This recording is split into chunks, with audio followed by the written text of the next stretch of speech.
अस्सलाम वालेकुम students. Last lecture में हम लोगों ने CPR देखी, cost of production report of a subsequent department, और हम लोगों ने सेकंड डिपार्टमेंट में नॉर्मल लॉस का ट्रीटमेंट देखा एट द स्टार्ट और during the process. In this lecture, we will discuss a CPR of Department Second again, but this time we will look at the treatment of abnormal loss in case if it occurs, how we will treat it. In simple terms, if you try to learn it for objective point of view, then abnormal loss is always being charged to factory overhead control account.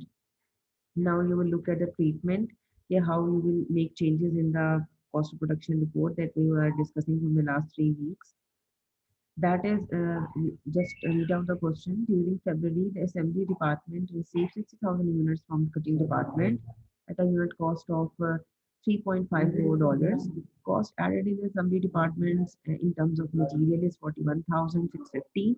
In terms of labor, it is 1,17,000. In terms of factory overhead, it is 56,500. No beginning inventory in any case of the material is being recorded. Of the 60,000 units received, 50,000 units are transferred out, 9,000 units are in process, and the stage of completion of these 9,000 units are as they are 100% complete as to material, and they are two-thirds converted as to in terms of labor and factory overhead. 1,000 units are lost during in the process, and the units lost have also staged. The stage of units lost is half as to material, labor, and effort. The entire loss is considered as abnormal. Now, it is already mentioned in the question that the entire loss is abnormal and is to be charged to factory overhead account.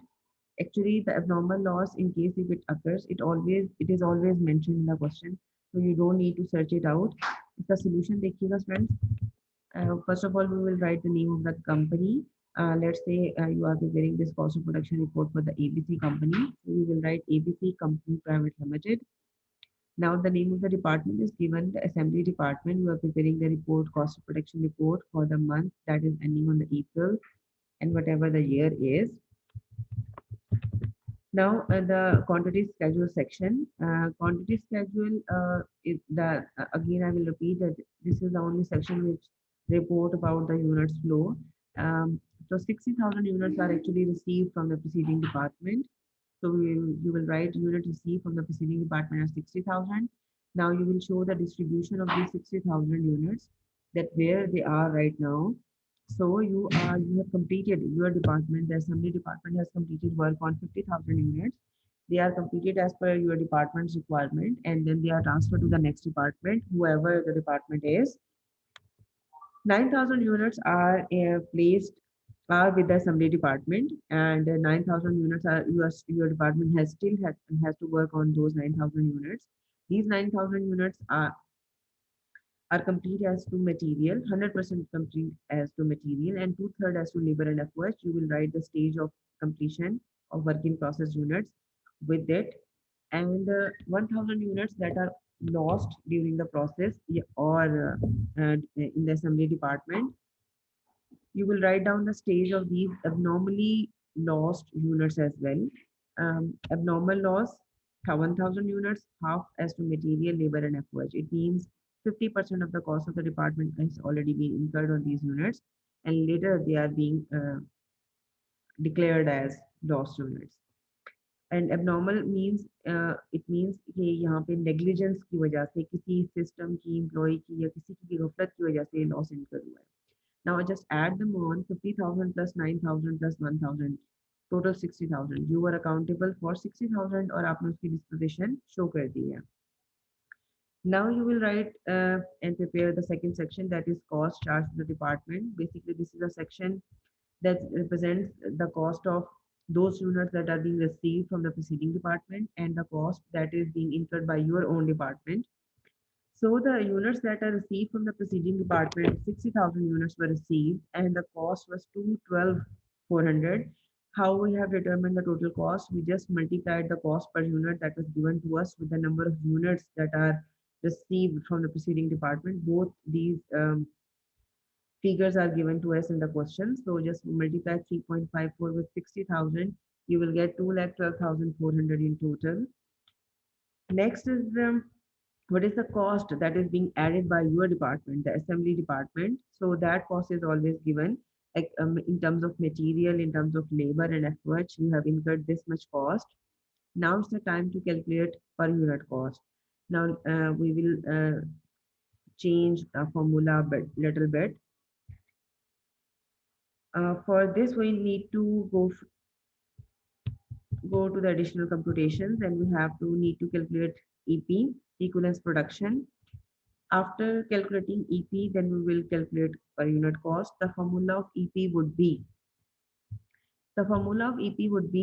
like in the previous formula, I already discussed in the previous lectures that the formula of EP is just this one. Like um, the formula is basically units completed and transferred out plus units still in process multiplied by its stage. But now you will change the formula. कैसे change करेंगे कि इस abnormal loss के questions में और normal loss at the end, इन दोनों में ऐसा होता है कि अगर normal loss at the end of the process हो और abnormal loss हो तो आप EP में lost units को ऐड कर देते हैं. EP के अंदर lost units को ऐड कर देते हैं. तो मैंने यहाँ पर EP के अंदर लॉस यूनिट्स को ऐड किया. अब अगर तो लॉस यूनिट्स की स्टेज है इट मींस कि आपके सारे ही आपके डिपार्टमेंट में यूनिट्स लॉस में कन्वर्ट नहीं हुए. इट मींस आपने उन पर कॉस्ट लगा चुके थे.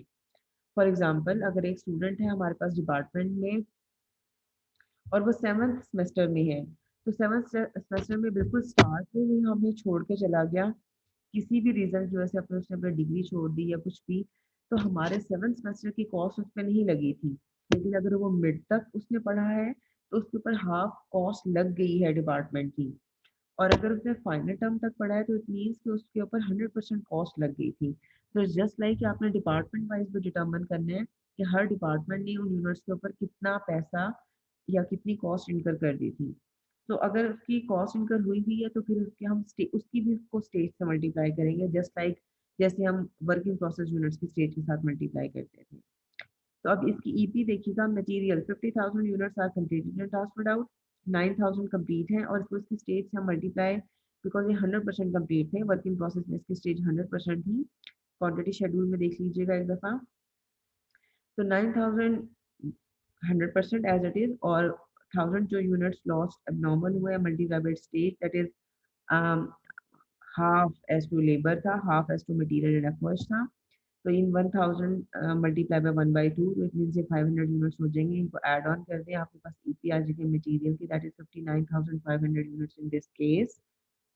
And then labour and factory work में भी अगेन आप इसी तरह कंप्यूट करेंगे. Units completed and transferred out, units in process 9000 multiply by उसकी stage plus abnormally lost units multiply by उसकी स्टेज. सबको कैलकुलेट करने आपके पास ईपी आ जाएगी लेबर एंड एफर्ट्स की. अगेन आपने क्या करना है कि जो कॉस्ट आपको क्वेश्चन के अंदर गिवन है, सेकंड सेक्शन के अंदर आपने कॉस्ट राइट डाउन किया, उनको उनके respective per unit cost respective EP के ऊपर डिवाइड कर दें, इस रिस्पेक्टिव यूनिट्स के ऊपर डिवाइड कर दें. You will get per unit cost. You will write the same per unit cost in the second section, that is cost accounted for as cost charged to the department. ये आप लोगों ने respective per unit cost write down कर ली. Now अब ये cost है department first की, that is 3.54, और आपने अपने डिपार्टमेंट की तीनों कॉस्ट को ऐड कर लें. आपके डिपार्टमेंट की कॉस्ट है 3.5. इट मीन्स जो पहला डिपार्टमेंट था कटिंग डिपार्टमेंट, उधर उसने एक यूनिट पे खर्चा किया $3.54 का, और आपके डिपार्टमेंट ने जो खर्चा किया है वो तकरीबन एक यूनिट के ऊपर $3.5 आपने लगाए हैं. तो बाय द एंड कि आपके डिपार्टमेंट में जो प्रोडक्ट पड़ी हुई है उसमें इन दोनों को ऐड ऑन कर लें तो आपके पास एक यूनिट के ऊपर कॉस्ट लग चुकी है $7.04 की. और टोटल कॉस्ट कितनी लग चुकी है अब तक? $4,12,250 की. Now, cost accounted for as follows section, the third and the last section of the CPR. It represents कि इस कॉस्ट की आप बाइफर्केशन शो करते हैं कि इस 4,12,000 के लिए हम रिस्पॉन्सिबल थे, और फिर आप उसकी डिस्ट्रीब्यूशन शो कर देंगे कि ये अब 4,12,000 कहाँ पर मौजूद हैं. Now transfer to the next department, definitely 50,000 unit जो हमने ट्रांसफर किए हैं वो फुल कॉस्ट पर ट्रांसफर किए हैं क्योंकि वो 100% कंप्लीट थे. तो 7.04 मल्टीप्लाई कर दिया तो 3,52,000 आपने नेक्स्ट डिपार्टमेंट को ट्रांसफर कर दिए. नाउ अब ये जो एबनॉर्मली यूनिट्स लॉस्ट हुए हैं 1000, इसकी कॉस्ट को यहाँ पे ये सिर्फ चेंज आया है, सिर्फ इस पूरी सीपीआर के अंदर यहाँ पे हमने चेंज इंट्रोड्यूस करवाया है कि अब हम उसकी कॉस्ट को फैक्ट्री ओवरहेड को चार्ज कर देंगे। So the cost that is transferred to factory overhead control account, सिर्फ इन 1000 के लिए हमने कॉस्ट कैलकुलेट करनी है। ये जो 1000 यूनिट्स आपके असेंबली डिपार्टमेंट में आके ब्रेक हुए हैं या गुड आउटपुट नहीं रही, बेसिकली नॉर्मली यूनिट्स लॉस्ट हो गए, ये कटिंग डिपार्टमेंट ने इसके ऊपर पूरी पूरी कॉस्ट लगाई हुई थी। तो कटिंग डिपार्टमेंट की कॉस्ट जो प्रीसीडिंग डिपार्टमेंट की कॉस्ट है उसके साथ मल्टीप्लाई कर दें कि इन 1000 यूनिट्स के ऊपर कटिंग डिपार्टमेंट की पूरी कॉस्ट लगी हुई है। लेकिन इन 1000 यूनिट्स के ऊपर ये जो हमारा आपका असेंबली डिपार्टमेंट है, हाफ ये कंप्लीट हुए थे और multiply by their respective per unit cost multiply कर दें। ये वो कॉस्ट है जो एक्चुअली यूनिट्स के ऊपर अप्लाई हो चुकी थी। तकरीबन इन जो नॉर्मल यूनिट्स लॉस्ट हुए इनके ऊपर आपकी ऑर्गेनाइजेशन का ओवरऑल खर्चा तमाम डिपार्टमेंट लेकर अब तक, जब तक वो जिस स्टेज पे आके ब्रेक हुए हैं, 5290 रुपये लग चुके थे। Now work in process ending inventory उसी तरह कंप्यूट होगी जितना हम प्रीवियस क्वेश्चंस में कंप्यूट करते आए हैं कि जो 9000 यूनिट्स हैं उन पर प्रीसीडिंग डिपार्टमेंट की कॉस्ट कितनी थी और हमारे डिपार्टमेंट की कितनी कॉस्ट लगी हुई है, उसको उसकी स्टेज ऑफ कंप्लीशन से मल्टीप्लाई करके उसकी कॉस्ट डिटर्मिन कर लें और इन सबको ऐड ऑन करेंगे तो आपके पास cost accounted for as follow section का आंसर सेकंड सेक्शन के साथ रिकंसाइल करना चाहिए। नाउ जो एबनॉर्मल लॉस होते हैं यूनिट्स जिनको हम लोगों ने सीपीआर देखी कि CPR with abnormal loss units, इसका और normal loss at the ending का ऑलमोस्ट सेम सीपीआर बनती है। इसमें सिर्फ डिफरेंस यहाँ पर आता है वो मैं आपको बता देती हूँ। डिफरेंस यहाँ पर आएगा स्टूडेंट्स कि पहले तो आपने सेक्शन में क्वांटिटी शेड्यूल सेक्शन में एबनॉर्मल लॉस की बजाय यहाँ पर लिखना है normal loss at the end of the process. सिर्फ राइटिंग में लिखना है normal loss at the end of the process. अगर स्टेज गिवन है तो राइट डाउन कर दें, स्टेज गिवन नहीं है तो राइट डाउन करने की जरूरत नहीं है। और लास्ट चेंज जो आता है इसके अंदर वो यहाँ पर आता है कि यहाँ पर आपने सिर्फ एबनॉर्मल जो होता है यूनिट्स उनकी कॉस्ट को आप एफओएस को चार्ज करते हैं, अदरवाइज जो नॉर्मल लॉस होता है एट द एंड उसकी कॉस्ट भी नेक्स्ट डिपार्टमेंट को ट्रांसफर हो जाती है जैसे आपके गुड आउटपुट की ट्रांसफर होती है। तो इसकी कैलकुलेशंस में कोई चेंज नहीं आता, सिर्फ जिस अकाउंट को आप चार्ज कर रहे होते हैं, जिस अकाउंट को आप ट्रांसफर कर रहे होते हैं वो कॉस्ट, सिर्फ वो अकाउंट चेंज होगा आपका। तो यहाँ पे जैसे आपने कॉस्ट ट्रांसफर किया नेक्स्ट डिपार्टमेंट को, आप यही हेडिंग देते हैं यहाँ पर कि cost that is transfer to the next department is, और ये वही कॉस्ट की कैलकुलेशन नेम रहेंगी that is 5290 will be charge to the next department. So normal loss at the end और एबनॉर्मल लॉस का ट्रीटमेंट ऑलमोस्ट एक तरह का होता है। लेकिन जो नॉर्मल लॉस स्टार्ट और ड्यूरिंग है वो मैंने आप लोगों को लास्ट लेक्चर में करवाया था। नॉर्मल लॉस स्टार्ट और ड्यूरिंग में प्रीवियस डिपार्टमेंट की कॉस्ट जो होती है वो इंक्रीज कर जाती है क्योंकि उसमें आप एडजस्टमेंट करते हैं सेकंड सेक्शन के अंदर। तो बेसिकली इन पॉइंट्स को अपने ऑब्जेक्टिव पॉइंट ऑफ व्यू से याद रख लीजिएगा। और यहाँ पे मैंने आप लोगों के सीपीआर क्लोज कर दी है, इट मीन्स मैंने आप लोगों का मिड टर्म का सिलेबस कंप्लीट करवा दिया है। क्वेश्चंस करके देखिएगा एक्सरसाइज में से, मैं आप लोगों को आज अभी क्वेश्चंस अपलोड कर देती हूँ। अगर उसमें स्टिल अगर कोई प्रॉब्लम हो करने में, सीपीआर बनाने में कोई प्रॉब्लम हो रही हो, इशू हो रहा हो तो फिर काइंडली डिस्कस कर लीजिएगा। अस्सलाम वालेकुम स्टूडेंट्स।